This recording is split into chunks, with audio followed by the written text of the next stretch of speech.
Olúwa construct ìwọ tó bá jẹ́ ó sí àwa máa dó olóso wà láì ká ti máa dó olóso torí Ọlọ́run ló sọ fún Hósíà pé kó lọ máa dó olóso ká bẹ́ẹ̀ ni sọ wípé Rákẹ́lì kó èrè bàbá ẹ̀ ó kó sínú gàrí ó jókòó lé nígbà tó jókòó lé nígbà tí Lábánì wá gbogbo àgọ́ tí ò rí kí ló wá ṣẹlẹ̀ ó wá sọ fún Rákẹ́lì wípé dìde níbi tó jókòó sí ipò òun fẹ́ wò Rákẹ́lì wá sọ fún bàbá ẹ̀ wá purọ́ fún bàbá ẹ̀ wípé dáàdì mi mo ń ṣe menstruation lọ́wọ́ wípé mi ní lè dìde.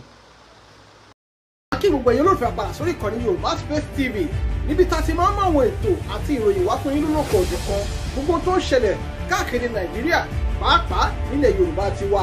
Ẹ wo tó bá jẹ́ ìgbà àkọ́kọ́ tí yín rè lórí ìkànnì yìí ẹ bá wa subscribe ẹ sì má gbàgbé láti tẹ bọ́tìn kékeré tó dàbí àgbo yẹn tí yóò máa ta yín lóko nínú ìgbà tá a bá ti mú fídíò tuntun wá síta. Ẹ wo èyí tá a tún fún wa fún yín lónìí àrà ọ̀tọ̀ ni ó yá ẹ wá lọ bó ṣe ń lọ ẹnì tó níbẹ̀. Holy Central Mality kàkàkà lójú ogunlé òrómìẹyẹ sódòkè onílé kéréwú àjàmọdòkè olúpẹpẹ dáwú àjábìjì sódòkè. Ẹ máa ṣe àláìfò yìí gan o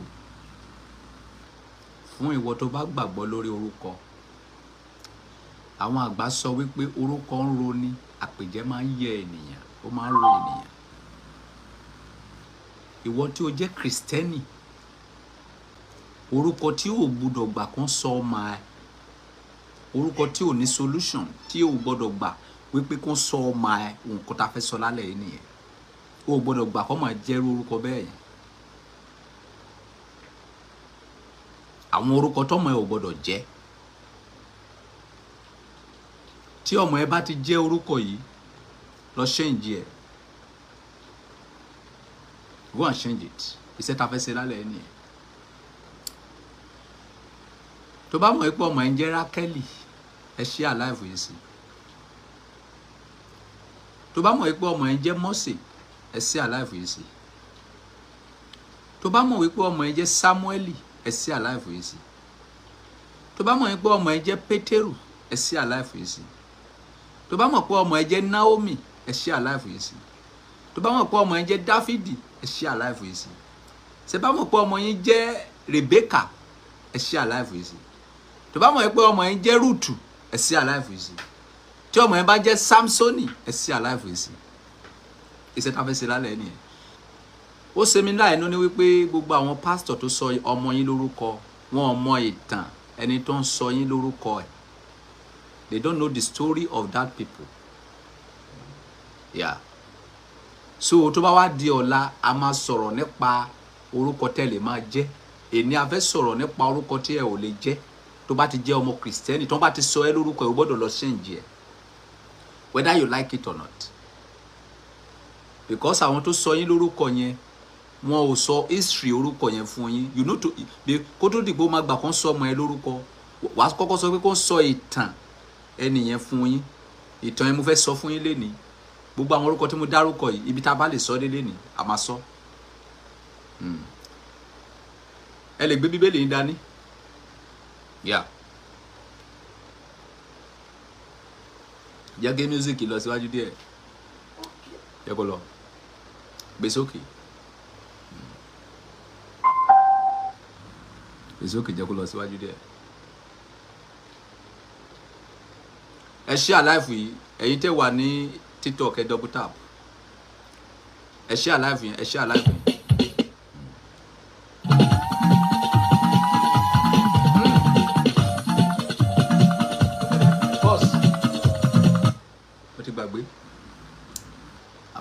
YouTube. Fuck up, man. Mo máa tó padà bẹ̀rẹ̀ again. Ó dáwé YouTube yà wèrè gan. YouTube kò fẹ́ gbọ́ anything music. I will come back again. Máa tó padà bẹ̀rẹ̀. Hear me. Today we want to talk about name that you cannot bearing. If you are a Christianity. Tó bá ti sọ ọmọ ẹ lórúkọ yẹn, sọ pé kó lọ change ẹ. A máa sọ̀rọ̀ nípa Rákẹ́lì. That is Rachel in English. A máa sọ̀rọ̀ nípa Moses. A máa sọ̀rọ̀ nípa Samuel. A máa sọ̀rọ̀ nípa Pétérù, that is Peter. A máa sọ̀rọ̀ nípa Naomi. a máa sọ̀rọ̀ nípa David, a máa sọ̀rọ̀ nípa Rákẹ́lì, a máa sọ̀rọ̀ nípa Rebecca, a máa sọ̀rọ̀ nípa Ruth, a máa sọ̀rọ̀ nípa Samson.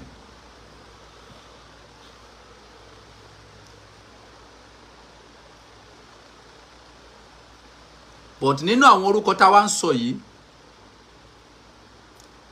a máa rí eléyìí tó ní amendment níbẹ̀ tó sì lè jẹ́ nígbà tó bá ti gbọ́ story wọn tán, ìwọ ló wá mọ̀ bóyá o sì fẹ́ máa jẹ lọ, bóyá kẹ́ ò jẹ. But a máa sọ story ẹ̀ fún ẹ, story ẹnì kọ̀ọ̀kan, because àwọn pastor tó ń sọ orúkọ ọmọ yẹn fún yín, they don't know the story of those names, they are just saying it. tó yí ká ní pé wọ́n mọ story ẹ nìyẹn, wọn ò ní sọ yín lórúkọ bẹ́ẹ̀. Yeah. Now, kó tó di pa máa bẹ̀rẹ̀.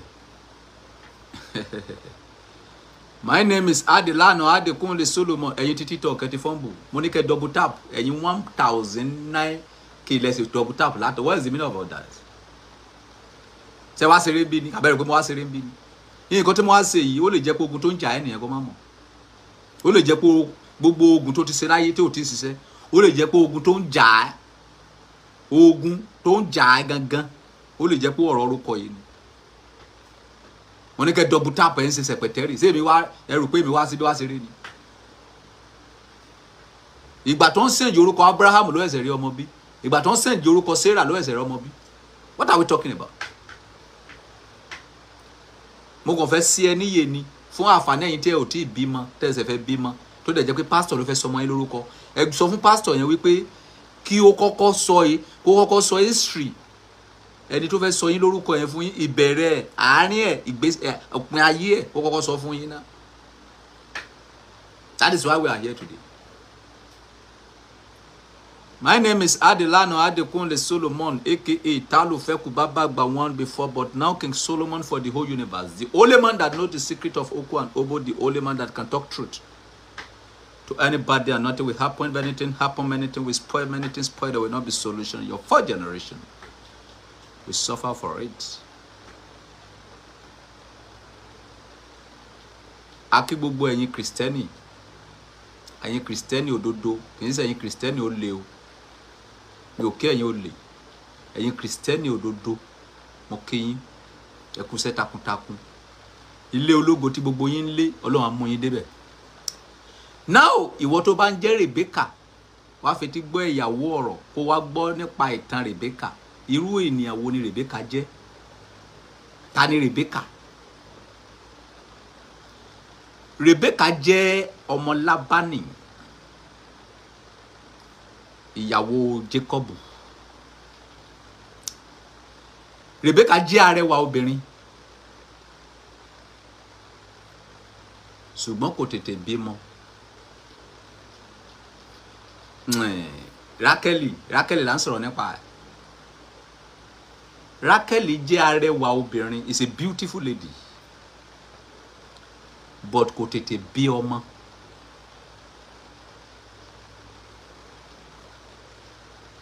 Àwọn tó bá ń jẹ́ Rákẹ́lì wọ́n máa jalè. Yes, ó ṣeéṣe kán fẹ́ wọ́. Torí wípé Rákẹ́lì jí èrè bàbá ẹ̀ nígbà tí òun àti Jacob tí wọ́n fẹ́ sákó ní ọ̀dọ̀ bàbá wọn. Bíbélì kọ wípé Rákẹ́lì jí èrè bàbá ẹ̀ ó jí gbé. Nígbà tí ó jí èrè bàbá ẹ̀ gbé, nígbà tí bàbá ẹ̀ bá wọn lọ́nà tó sọ fún wọn wípé hello Jacob, kí ló tó fi jí èrè mi gbé? Jacob wá sọ fún Lábánì tí ṣe bàbá Rákẹ́lì wípé ẹnikẹ́ni tó bá ti rí èrè ẹ lọ́wọ́ ẹ̀ kó pa. Bíbélì kọ kàrà ó sọ̀rọ̀. Bíbélì sọ wípé nígbà tí Lábánì wá gbogbo àgọ́ tí ò rí, Bíbélì sọ wípé Rákẹ́lì kó èrè bàbá ẹ̀ ó kó sínú gàrí, ó jókòó lé. Nígbà tó jókòó lé, nígbà tí Lábánì wá gbogbo àgọ́ tí ò rí, kí ló wá ṣẹlẹ̀? Ó wá sọ fún Rákẹ́lì wípé dìde níbi tó jókòó sí ipò òun fẹ́ wò. Rákẹ́lì wá sọ fún bàbá ẹ̀, wá purọ́ fún bàbá ẹ̀ wípé dáàdì mi mo ń ṣe menstruation lọ́wọ́, wípé mi ní lè dìde. Aláùdà. Ẹ jẹ́ kó sáré lọ kà fún ẹ nínú Bíbélì. Wo lè sọ pé ọba Solomon ń purọ́? Genesis chapter 31 verse 22 to 35. Genesis 31 verse 22 to 35. Kí ló wí sáré? A sì wí fún Lábánì ní ìjọ́ kẹta pé Jákọ́bù sá lọ, ó sì mú àwọn arákùnrin rẹ̀ pẹ̀lú rẹ̀, ó sì lépa rẹ̀ ní ìrìn ìjọ́ méje, sáré, ó sì bá ní òkè Gíleádì. sáré. Ọlọ́run sì tọ̀ Lábánì ará Síríà wá Ká. ní ọjọ́. Mi ò ráyè gbogbo yẹn. Padà sísàlẹ̀ díẹ̀ níbi tó ti bá wọn sọ̀rọ̀ pé kí ló tó fi jí èrè òun. Padà sísàlẹ̀ díẹ̀ ni o. Jákọ́bù sì dáwọ́ sí wí fún Lábánì pé nítorí tí mo bẹ̀rù ni, nítorí tí mo Wo ti sáré wá sísàlẹ̀ padà sókè díẹ̀. Nǹkan Lábánì béèrè lọ́wọ́ Jacob wípé kí ló dé tó fi jí èrè òun. Lábánì sì fún Jákọ́bù pé Verse kí nìyẹn? 26. Verse 26 kí ló wí? Kí ni ìwọ ṣe nì tí ìwọ tàn mí jẹ? Ìwọ sì kó àwọn ọmọbìnrin mi lọ. Ìgbèsì tí a fi ìdààmú. Èjẹ tí ìwọ fi sálọ ní àṣírí. Tí ìwọ sì tàn mí jẹ. Yes. Tí ìwọ kò sì wí fún mi kí èmi kí ó lè fi ayọ̀ àti orin àti ìlù àti jùrù sìn ọ́. Mi ò ráyè gbogbo ẹjọ́ Tí yìí. ìwọ kò sì jẹ́ kí èmi fi ẹnu kò àwọn ọmọbìnrin àti ọmọbìnrin mi ní. Sáré woman. Ìwọ sì wèrè ní èyí tí ìwọ ṣe yìí. Ká. Ó wà ní ipa mi láti ṣe èyí ní ibi, ṣùgbọ́n Ọlọ́run bàbá yín ti sọ fún mi ní òru àná pé kíyèsí ara rẹ kí ìwọ kí ó má ṣe bá Jákọ́bù sọ rere tàbí búburú, àti nísinsìnyí ìwọ kò lè ṣe àìlọ nítorí tí ọkàn rẹ fà gidigidi sí ilé bàbá rẹ, ṣùgbọ́n ẹ àti ṣe tí ìwọ fi jí àwọn òrìṣà mi. Dúró. Kí ló fà tó fi jí àwọn òrìṣà mi? Sáré. Ibi tí wọ́n lọ nìyẹn. Ká. Jákọ́bù sì dáwọ́ ó sì wí fún Lábánì pé kí ni? nítorí tí mo bẹ̀rù ni, nítorí tí mo mọ̀ wípé ìwọ lè fi agbára gba àwọn ọmọbìnrin rẹ lọ́wọ́ mi. Ká. Lọ́wọ́ ẹnikẹ́ni tí ìwọ bá rí àwọn òrìṣà rẹ kí ó má ṣe wà láàyè. Anybody tó bá ti rí òrìṣà ẹ lọ́wọ́ ẹ̀ pa kó má ṣe wà láàyè. Kàwé. Ní ojú àwọn arákùnrin wa wọ̀nyí. Sáré. Wá ohun tí ń ṣe tìrẹ lọ́dọ̀ mi. Ká. Kí o sì mú sí ọ̀dọ̀ rẹ. Jákọ́bù kò sá mọ̀ pé Rákẹ́lì sì jí wọn. Jacob ò mọ̀ wípé ìyàwó tó fẹ́ sílé olè. Rákẹ́lì olè ni. Kí ló wá ṣẹlẹ̀? Kàwé síwájú. Lábánì sì wọ inú àgọ́ Jákọ́bù lọ. Sáré. Àti inú àgọ́ Líà àti inú àgọ́ àwọn ìránṣẹ́bìnrin méjèèjì. Bùwé jẹ. Ṣùgbọ́n kò rí wọn. Nígbà náà ni ó jáde kúrò nínú àgọ́ Líà, ó sì wọ inú àgọ́ Rákẹ́lì lọ. Yes. Rákẹ́lì sì gbé àwọn ère náà. Ó sì fi wọ́n sínú gàárì ìbákasíá. Kẹ́. Ó sì jókòó lé wọn. Ká. Lábánì sì wá gbogbo àgọ́ ṣùgbọ́n kò rí wọn. Ó sì rí fún bàbá rẹ̀ pé olúwa mi má ṣe jẹ́ kí ó bí ọ nínú nítorí tí èmi kò lè dìde níwájú rẹ. Nítorí pé kí ni? Nítorí tí iṣẹ́ obìnrin bẹ lára mi. Nítorí pé òun ṣe menstruation pé òun lè dìde níwájú bàbá ẹ̀. Kí ló wá ṣẹlẹ̀? Ó sì wá àgọ́ kiri ṣùgbọ́n kò rí àwọn Ó tó. náà. Jacob ẹni tó bá ń jẹ́ Rachel ó ṣeéṣe kó máa fẹ́ wọ́. Kí ló wá gbẹ̀yìn Rákẹ́lì? Oyún wà nínú ẹ̀ gbogbo ìgbà tó jí òrè bàbá ẹ̀ ó kẹ́ lè mọ̀ wípé nǹkan tó ń pè ní òrìṣà kì í ṣe nǹkan kékeré o. Kí ló wá ṣẹlẹ̀? Ó jí èrè bàbá ẹ̀ ó jókòó lé ó dẹ̀ gbóyún sínú. Kí ló wá ṣẹlẹ̀ sí Rákẹ́lì? Padà sí Genesis chapter 35 verse 16 to 20. Ká gbọ́ ọkọ tó ṣẹlẹ̀ sí Rákẹ́lì. Ká wo ìgbẹ̀yìn Rákẹ́lì. Wọ́n sì rìn láti Bẹ́tẹ́lì lọ. Ká. Ó sì kù díẹ̀ kí wọn kí ó dé Éfrétì. Ká. Ibi tí ibi sì tẹ Rákẹ́lì. Ibi mú. Ibi sì tẹ Rákẹ́lì. Ká. Ó sì ṣòro jọjọ fún un. Ó sì ṣe nígbà tí ó wà nínú ìrọbí ní ìyá àgbà wí fún pé Yes. má ṣe bẹ̀rù, ìwọ sì ní ọmọkùnrin yìí Yes. pẹ̀lú.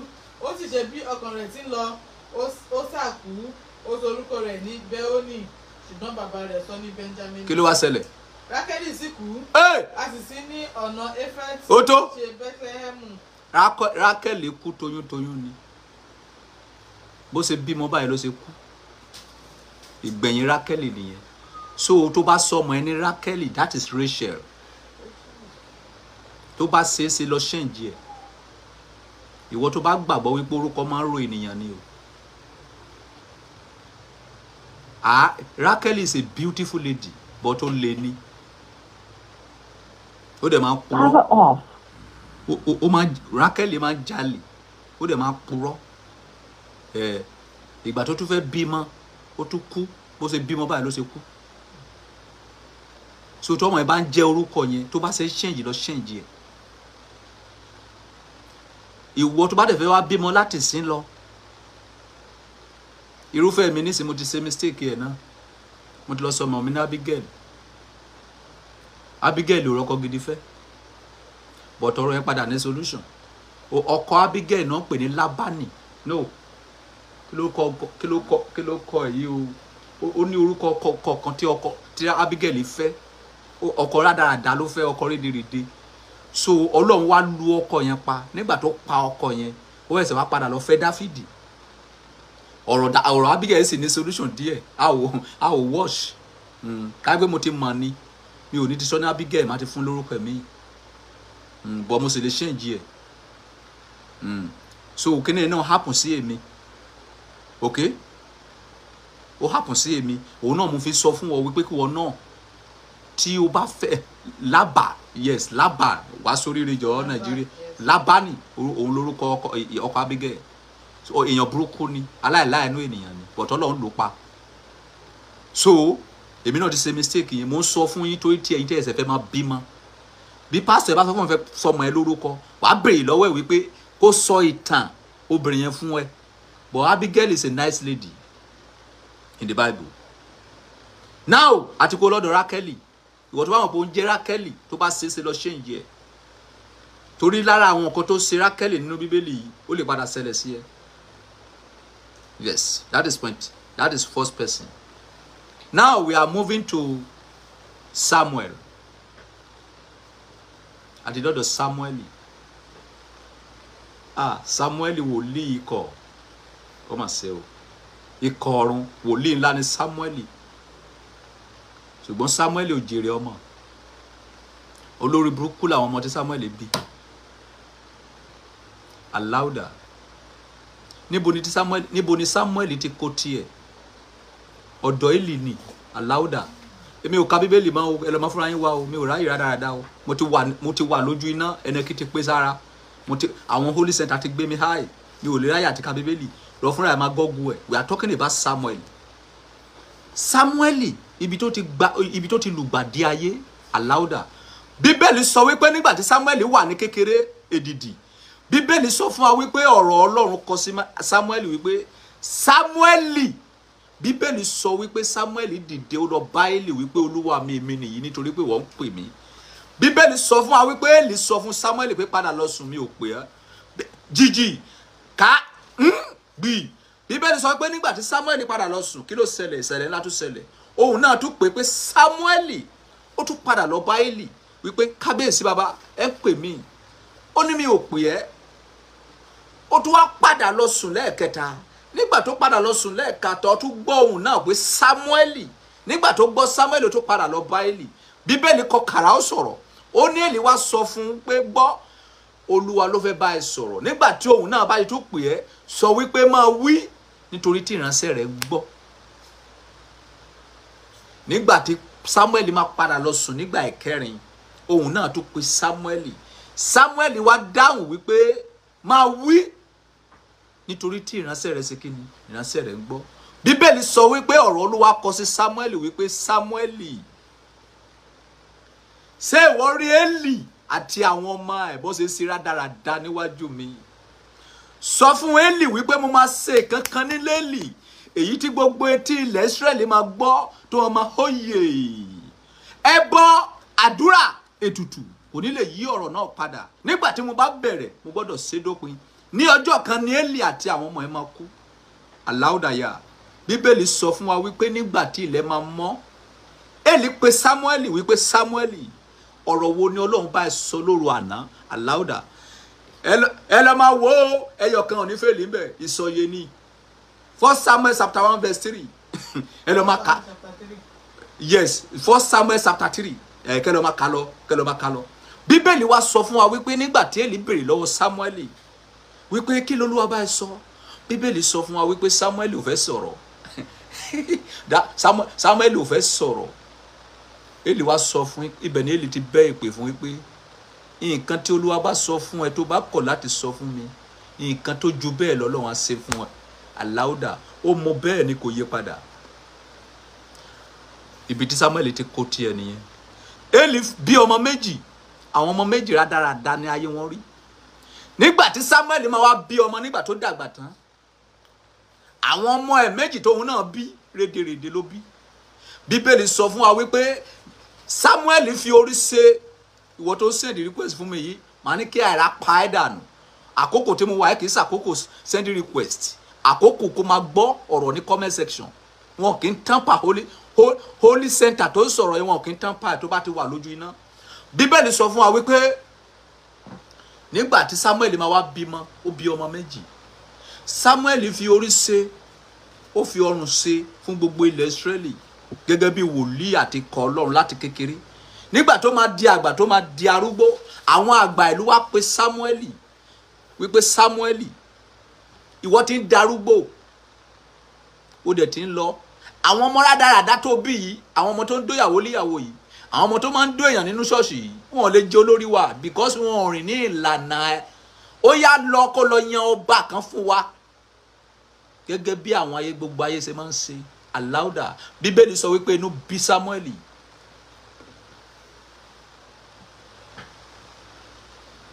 Ó wá lọ bá Ọlọ́run wípé kábíyèsí, ẹ gbọ́ nǹkan táwọn èèyàn wọ̀nyí sọ. Ọlọ́run wá sọ fún Samuel wípé kì í ṣe ìwọ náà bá jà o, èmi náà bá jà, ṣùgbọ́n o gbọ́dọ̀ gbọ́rọ̀ sí wọn lẹ́nu. Ọba tó sọ pé wọ́n fẹ́ yẹn, o gbọ́dọ̀ lọ yàn sí wọn, o gbọ́dọ̀ lọ yàn fún wọn. Ibẹ̀ ni Samuel ti jáde wá. Samuel lọ́ba àkọ́kọ́ ní ilẹ̀ Israeli. Ṣé wá rí wípé ìbẹ̀rẹ̀ ayé Samuel dá, ṣùgbọ́n kò rọ́mọ gidi gbẹ̀yìn ẹ̀. Odù yẹn máa ń dá fún àwọn wòlíì lénìí. Tẹ́ bá rí àwọn wòlíì tó bá gbóná gan, àwọn ọmọ rádaràda náà sábà máa ń bí. Ọ̀jẹ̀kẹ̀, wọ́n máa gbọ́ ọ̀jẹ̀kẹ̀ fọ́mọ. So ìwọ tó bá ti ń jẹ́ Samuel, tó bá ṣe é sí, tó bá wọn kó fẹ́ bímọ gidi, wọ́n lè lọ change orúkọ ẹ̀. Because ìgbẹ̀yìn ayé Samuel rádaràda lórí, kò bí ọmọ gidi. Okay, that is Samuel. Àti wá ń lọ sí ojú iná, mo ti kó lọ́dọ̀ Samuel. Àwọn orúkọ tí ẹ ò gbọ́dọ̀ jẹ́, tó bá jẹ́ Kristẹni, wo gbọ́dọ̀ yẹ orúkọ yẹn, wo gbọ́dọ̀ yẹ ìbẹ̀rẹ̀ ẹ̀ wò, àárín ẹ̀ àti òpin ẹ̀. Now, we are going to David. Dáfídì. David, ìwọ tó ń jẹ́ David.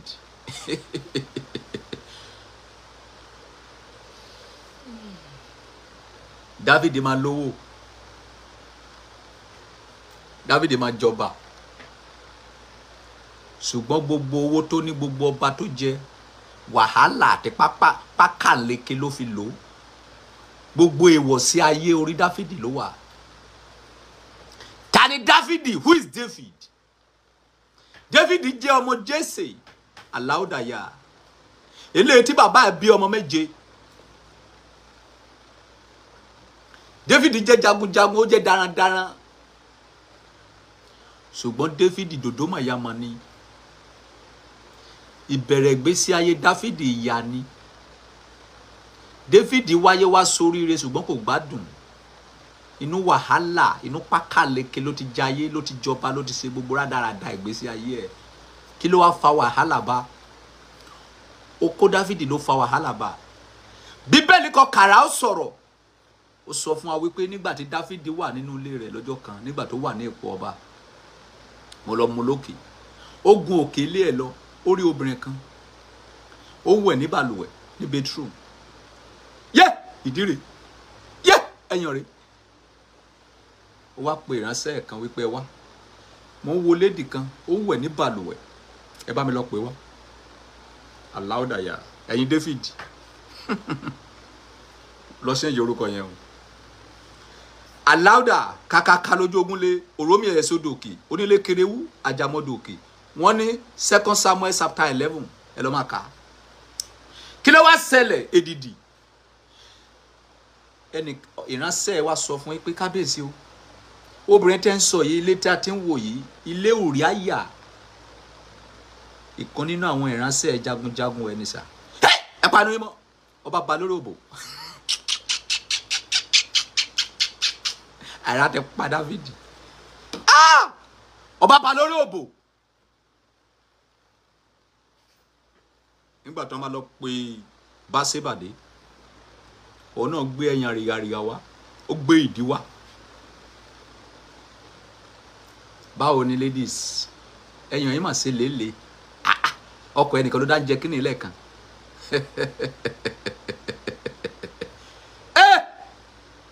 kábíyèsí olúwa mi ìyàwó ọ̀kan nínú àwọn ìránṣẹ́ ẹni mi ìyàwó Ùráyà jagunjagun Ùráyà kọ́ ọba ba lórí gbogbo nǹkan ìyá dùbúlẹ̀ lórí bẹ́ẹ̀dì yẹn fákàfókò fákàfókò fákàfókò fákàfókò fákàfókò fákàfókò fákàfákàfákà fókòfókò gbọ́ gọ̀rọ̀rọ̀rọ̀rọ̀rọ̀ ojú ọba ká ṣùgbọ́n àṣírí tí ọba àwọn ọba ò bá bò kò sí bàbá ńlá kó bàbá ẹni tó lè bò èdìdì bíbélì kọ kàrà ó sọ̀rọ̀ o Dáfídì mò ń bá sọ̀rọ̀ ìwọ tó ń jẹ́ Dáfídì lọ ṣe ń yorùkọ ẹ o Dáfídì ò ráyé wá o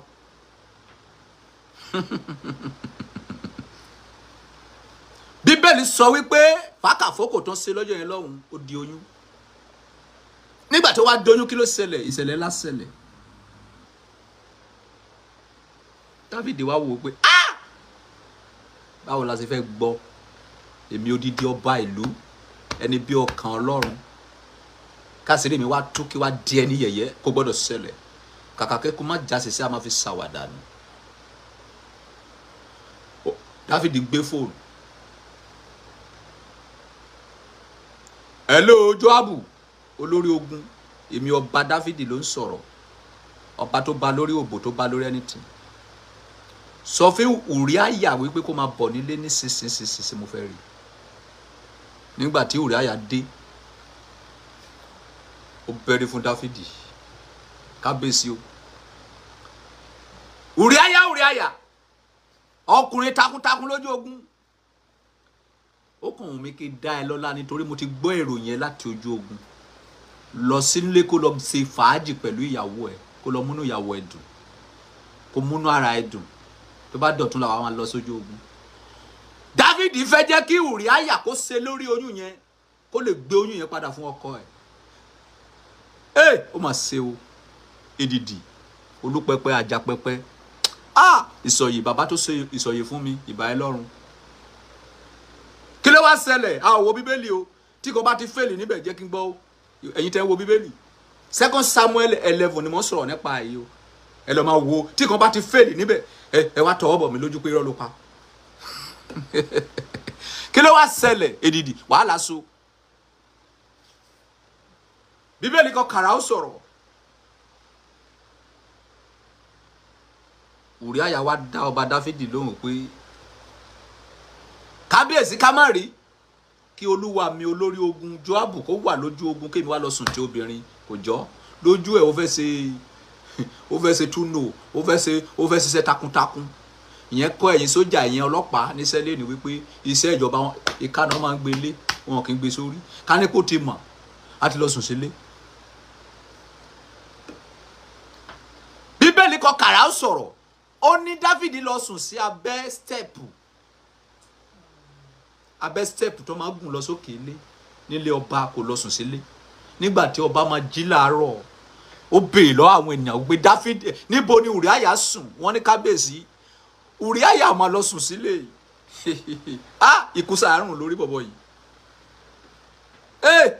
Ùráyà ó sáfẹ́ tú àṣírí mi ó sáfẹ́ yẹ̀yẹ́ mi Ùráyà mo ní kó lọ sùn tìyàwó ẹ ó ní kábíyèsí olúwa mi ò gbọ́dọ̀ wà lójú ogun area commander wà lójú ogun mi ò lè lọ́sùn tóbìnrin ó mà ṣe o wẹ́n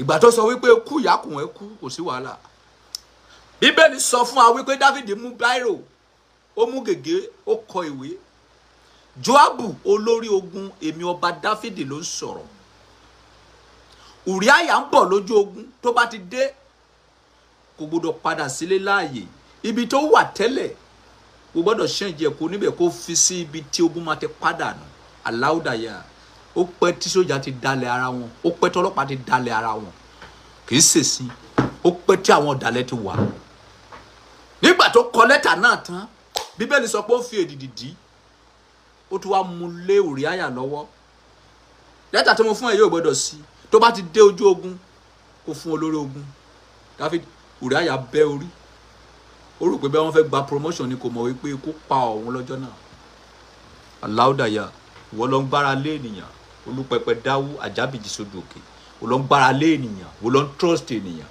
ikú ti pa á nígbà tí Ùráyà máa dé ojú ogun tó deliver lẹ́tà fún Jóábù, Jóábù wo lẹ́tà, ó mèmí orí, kò sọ fún ológun bíi titi ẹ̀ wípé ọba fẹ́ pa ẹ́ o.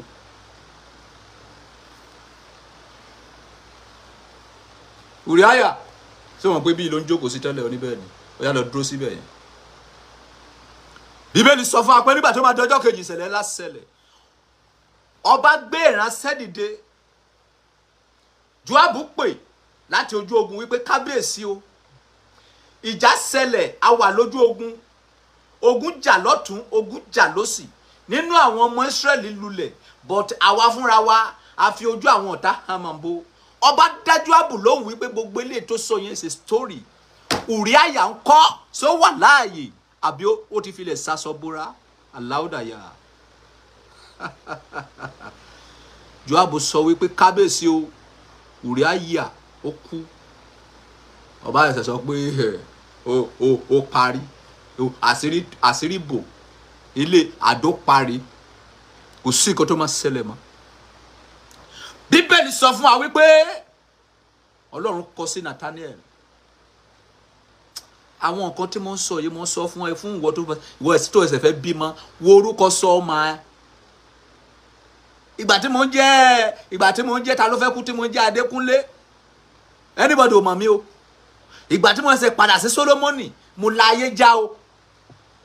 My name is Tiri Adelana Adekunle Solomon. I'm the one that is bearing Adekunle. I'm the one that is bearing Solomon. Ìgbà tí mo ṣẹ̀ṣẹ̀ padà sí Solomon yẹn gangan ni orúkọ ẹ̀ ṣẹ̀ la ayé já.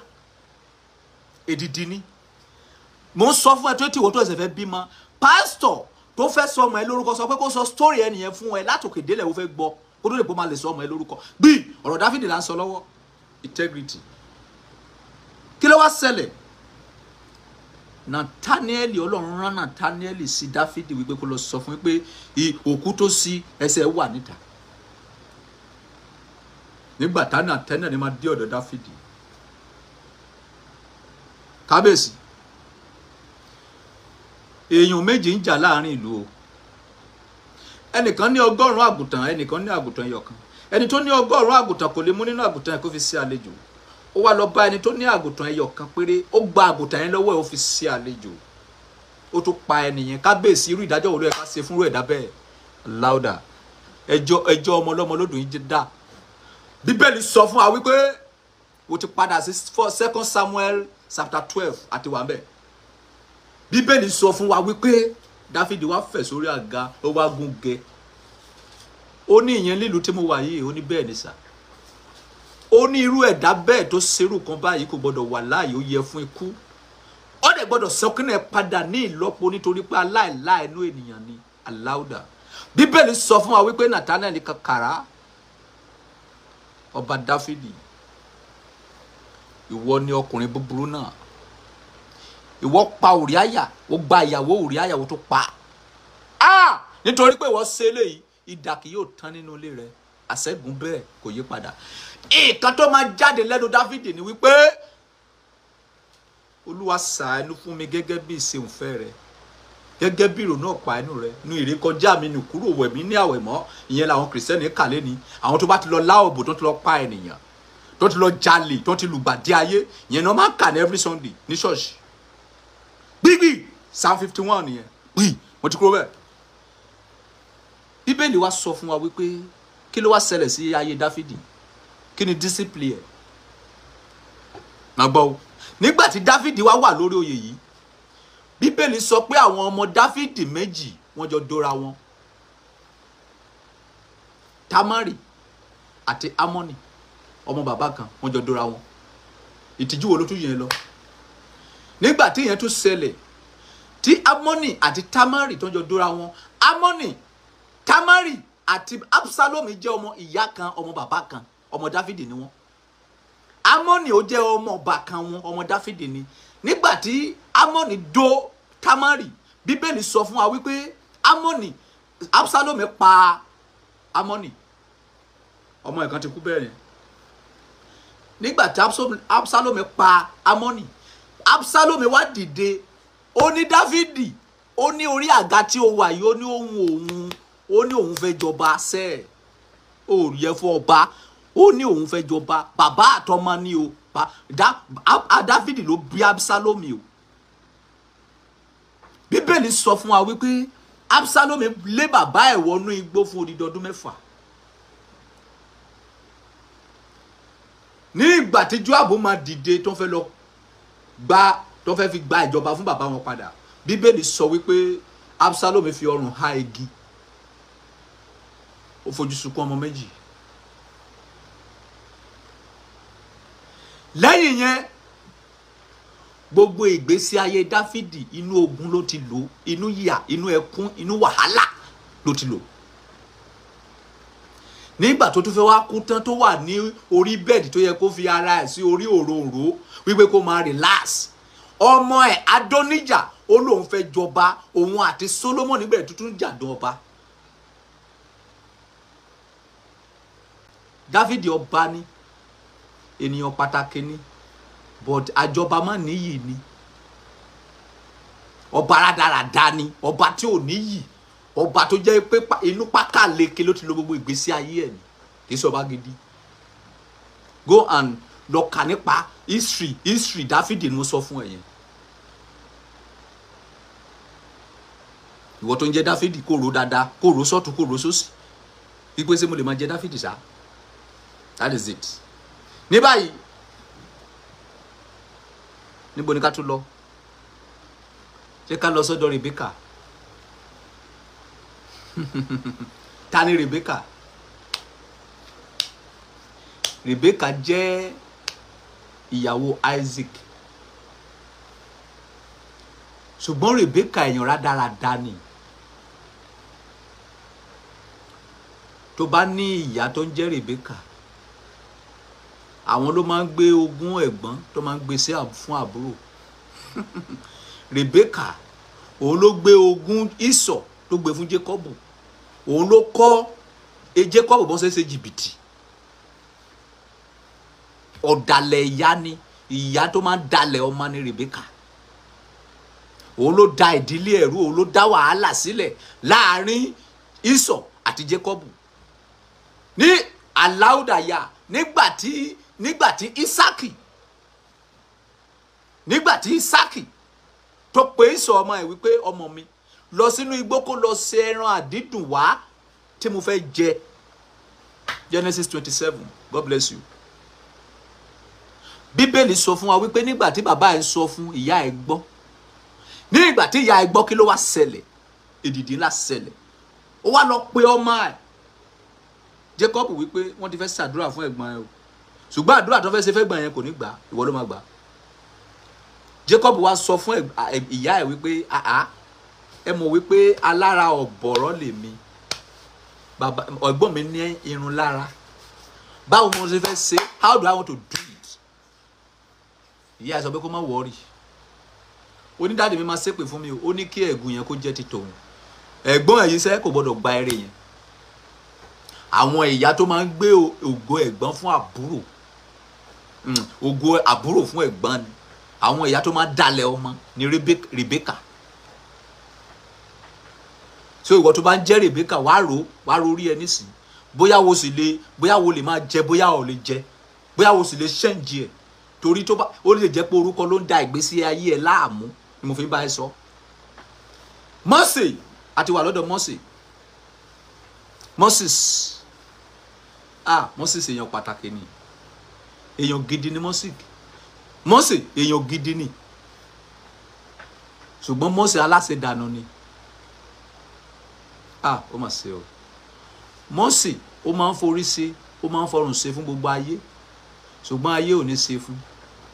Nígbà tí Ọlọ́run fẹ́ pa gbogbo ọmọ ilẹ̀ Ísírẹ́lì, nígbà tó ń ṣe Ọlọ́run, Mósè ó bá Ọlọ́run bẹ̀, ó bá àwọn ọmọ Ísírẹ́lì bẹ̀ wípé tí o bá pa wọ́n, àwọn èèyàn máa sọ wípé torí pé ò lè mú wọn délẹ̀ lórí ló ṣe pa wọ́n, jọ̀ọ́ fi wọ́n lẹ̀, má pa wọ́n run. Nígbà tí Mósè ṣe gbogbo ilé lọ tó ṣe bọ̀,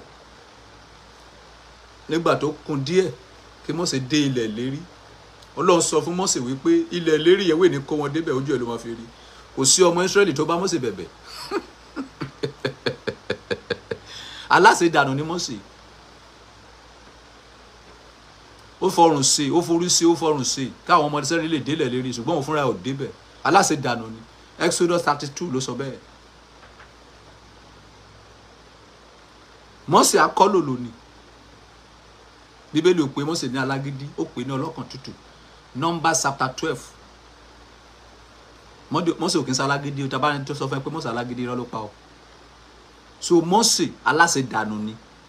So tó bá jẹ́ Mósè kó ro dáadáa, bóyá o sì lè máa jẹ́ orúkọ yẹn lọ. Ní báyìí a ti dé ọ̀dọ̀ Ruth. Ìwọ tó bá fẹ́ jẹ́ Ruth ro dáadáa. Kékeré ni ọkọ Ruth ti kú. Ọkọ Ruth lè má last.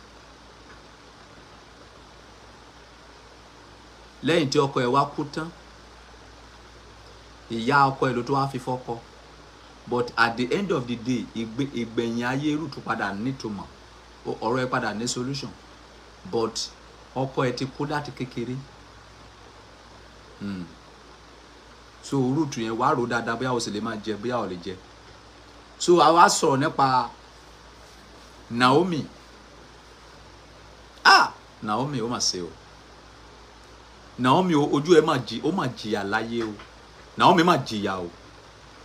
Ọjọ́ kan ní ọkọ ọmọ ẹ̀ ọkùnrin méjì fò sánlẹ̀ tó kú dànù.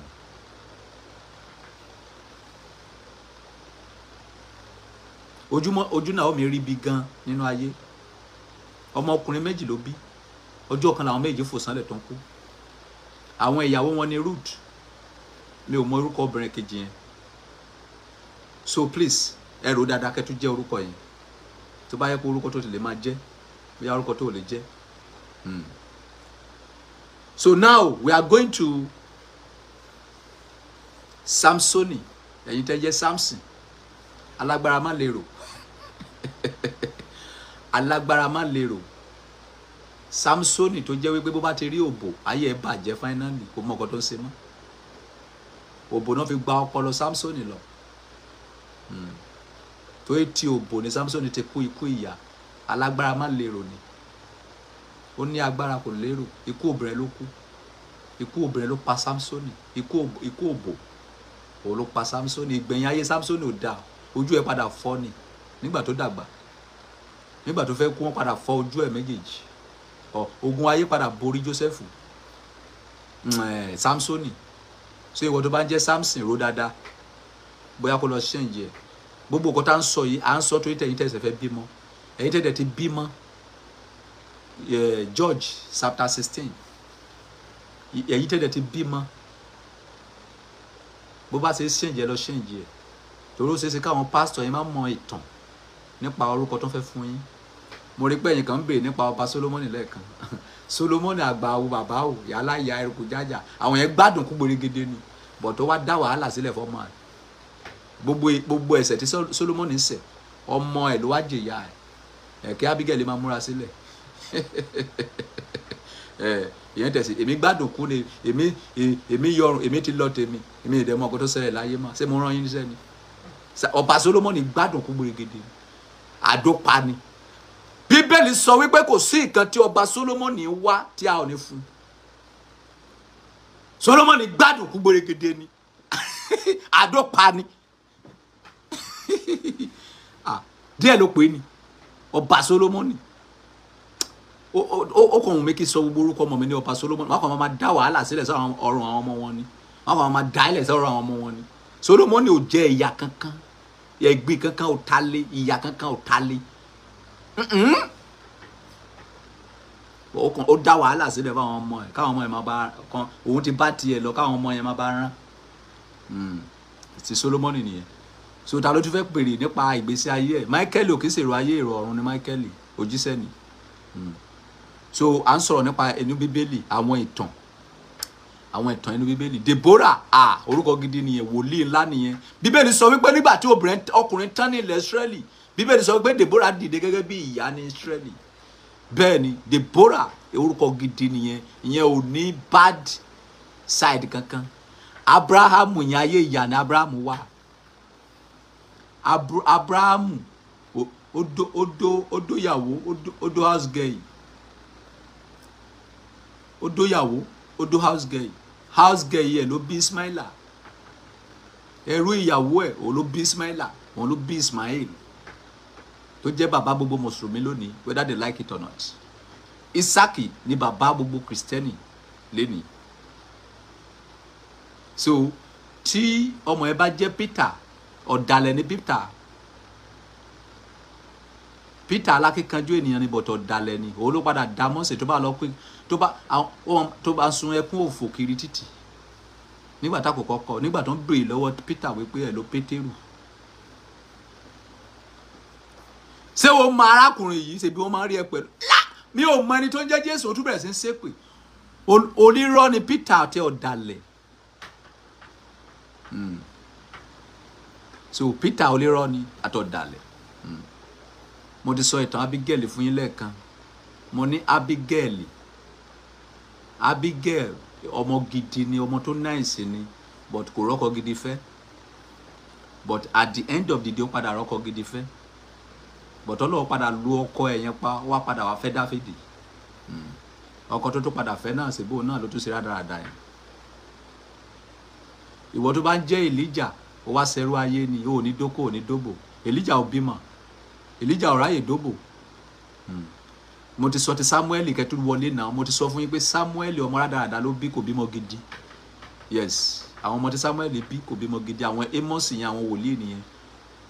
Ìwọ tó bá jẹ́ Hosea, àwọn tí mo pé ó máa dó olóṣó.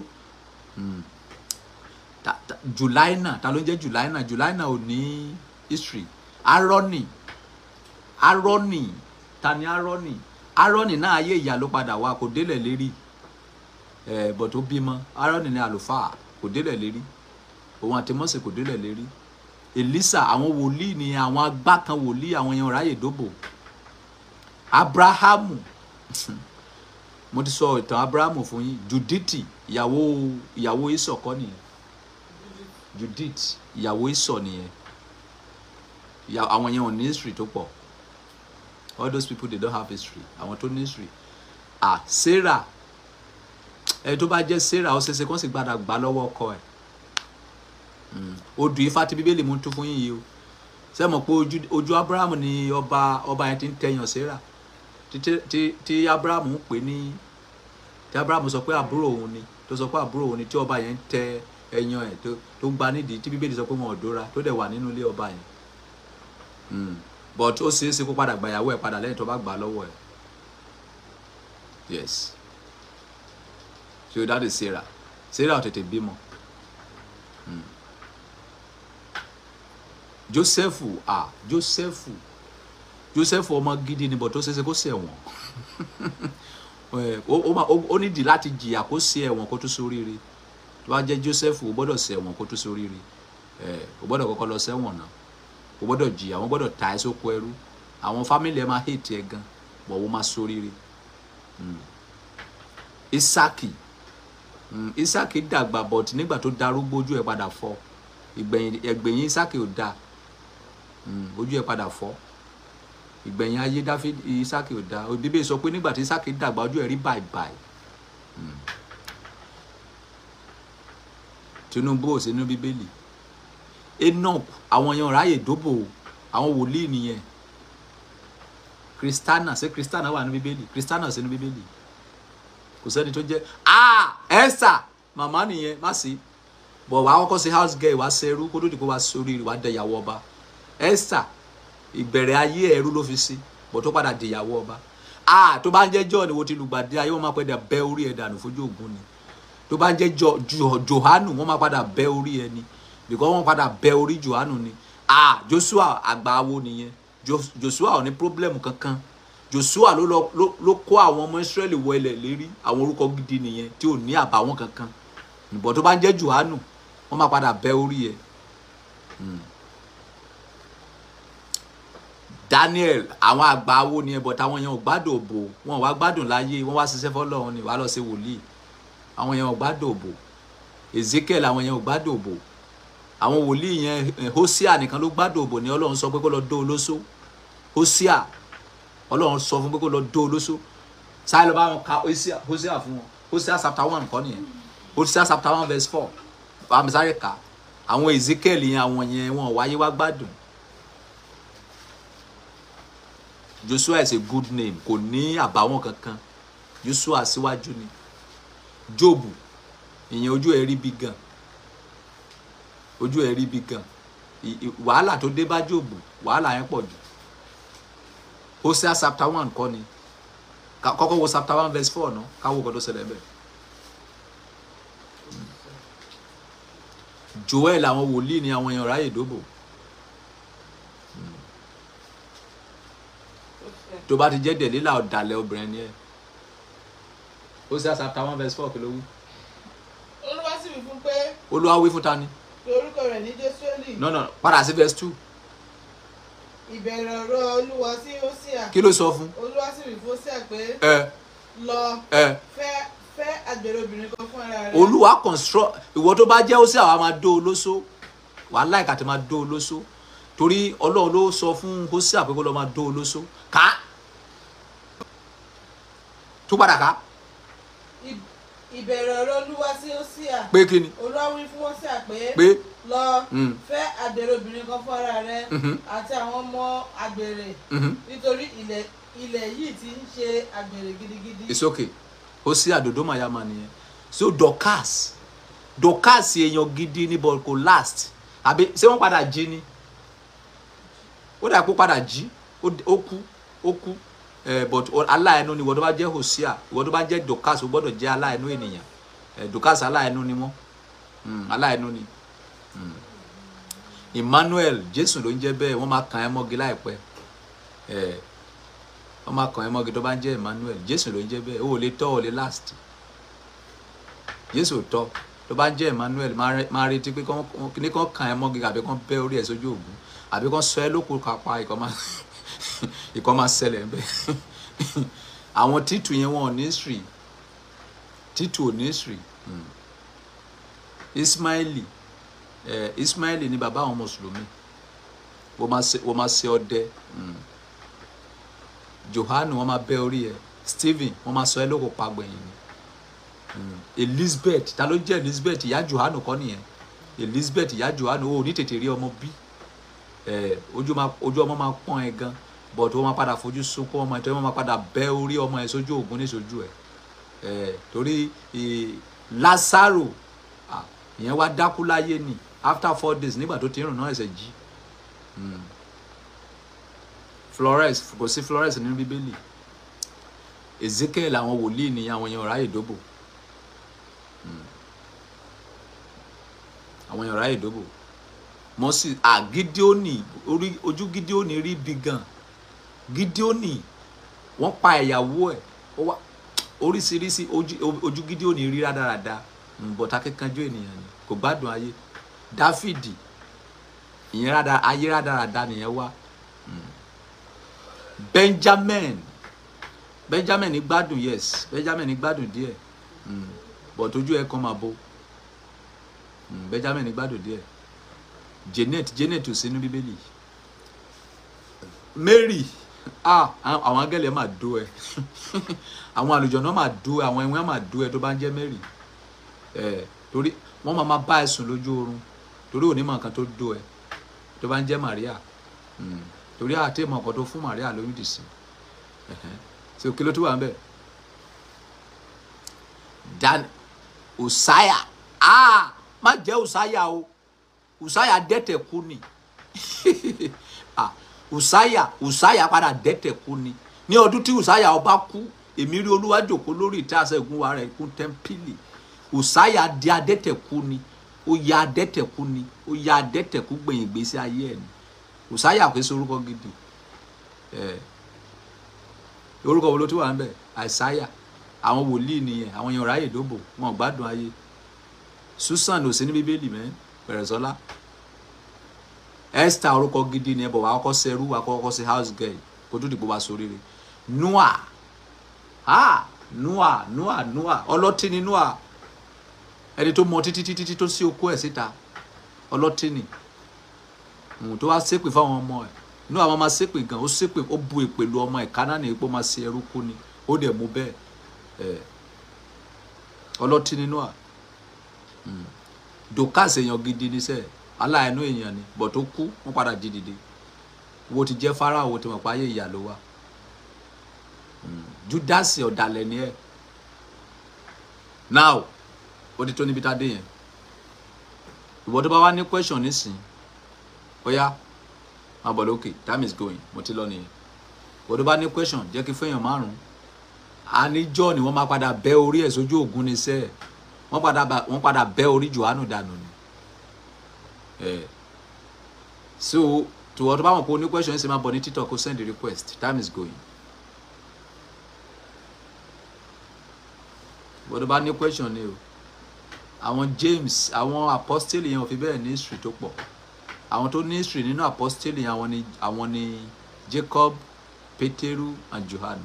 I want to talk one sorrow briefly. Hello? How boy in tao at mute abeti e will see. Àbí kẹ́ jáde kẹ́ tó padà wọlé, ẹ jáde kẹ́ tó padà wọlé, a gbọ́ yín rárá.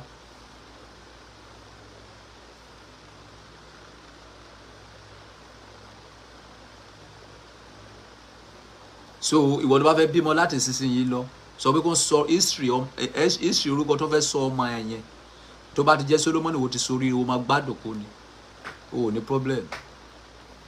Ọpẹ́ of Lagos. Hello. Hello. Mi ò ráyè sẹ̀pẹ̀tẹ́rì wá máa lọ. Wọn kì í sakọ́ ń bì. Kò sí nǹkan tó jó lówó ń bí mi mọ́ lówó. Gbogbo abá kan ni wá. Bíbélì kò wá ní brother and sister. Tó bá di débí má máa fẹ́ gẹ. Ẹ káàbọ̀ sí àlàáfíà lẹ́wà. Kí ni ìbéèrè yín? Mo ní kí n béèrè portable nǹkan. Kò sí portable ní bíbélì. Ẹ máa máa ṣeré bí iye tá bá ti ń sọ̀rọ̀ gidi kì í bó yẹ kí gbogbo yín mọ̀ pé time tá fẹ́ ṣeré ọ̀tọ̀. We are here for something serious. A ti sọ̀rọ̀ nípa Rákẹ́lì ẹ lọ padà wo fídíò yẹn ní YouTube. Ọba Solomon àgbáyé 1 ní YouTube ẹ máa lọ padà wo fún ara yín.